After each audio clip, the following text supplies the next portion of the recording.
So let's dive into this whole KYC thing in the Pi network. Yeah. It's been causing a little bit of a stir. Yeah. And there's a lot of folks talking about this tentative KYC status, and frankly, it's got some people a little bit on edge. We should remember that this KYC thing, know your customer. This isn't new. Yeah. It's across a lot of different platforms. Right, and especially in this context, right? We're talking about Pi Network. So KYC, it's almost even more important. KYC is important, it's fundamental. But what's with this tentative thing?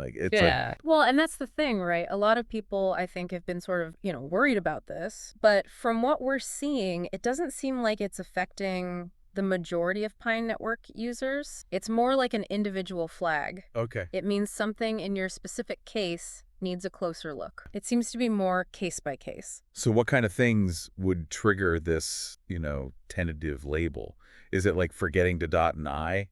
Sometimes it can be that simple. Really? Yeah, a lot of times it's just the system needs to double check something. Like one of the most common reasons is this liveness check. Liveness check, okay. So they're just making sure you're a real person and not a bot. But those liveness checks sometimes, they can be a little finicky. Maybe the lighting wasn't right, or you didn't turn your head exactly how they said. Oh, I've been there. I've totally been there. Like, I'm pretty sure I failed a CAP-TCCH test or two trying to convince the internet that I'm not a robot. Another reason you might see that tentative status is if your name on your application doesn't perfectly match your ID. Like, say, if you got married and changed your last name, that could trigger it. Okay, so they're just making sure everything lines up. They just want to make sure all the I's are dotted. The more complex the verification needed, the longer it's going to take.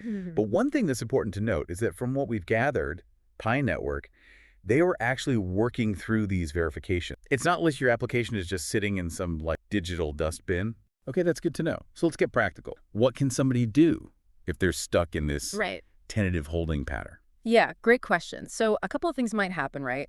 You might get a notification to resubmit some information, or maybe you have to redo that liveness check. Okay. And this is where being proactive can really help. Okay, I like that. All right, so give me this strategy. What do we do? All right, so let's say you get the option to resubmit information.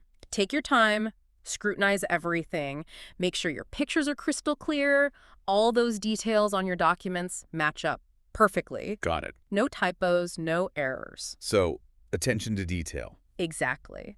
And if it's the liveness check, well, pay extra attention to those instructions this time. Think of it like, a little performance. Okay.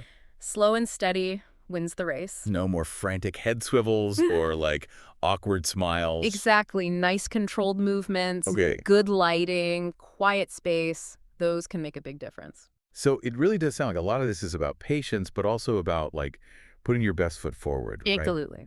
But let's zoom out for a sec. Why is KYC so important in this whole Pi Network thing? Right. Well, if we connect back to Pi's whole idea, creating this decentralized financial system, KYC is really about trust and security. It's making sure it's all real people that are part of this network. And that helps prevent fraud. It helps prevent manipulation. So it's more than just checking boxes. It's about building a solid foundation so it's fair and it's transparent. I like that. You got it. And then, for the users themselves, completing KYC, it can open up a lot of possibilities within Pi Network. Okay, like what?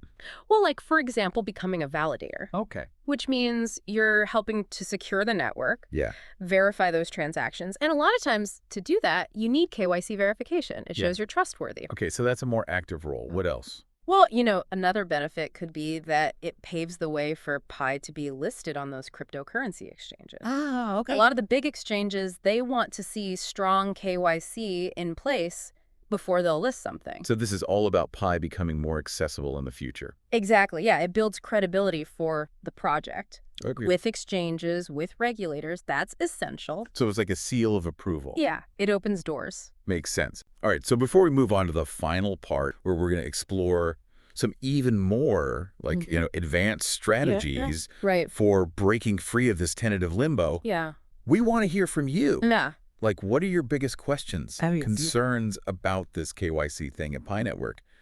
Share your thoughts in the comments. We'll do our best to address them. Yeah, looking forward to it. All right, Yeah. so stay tuned.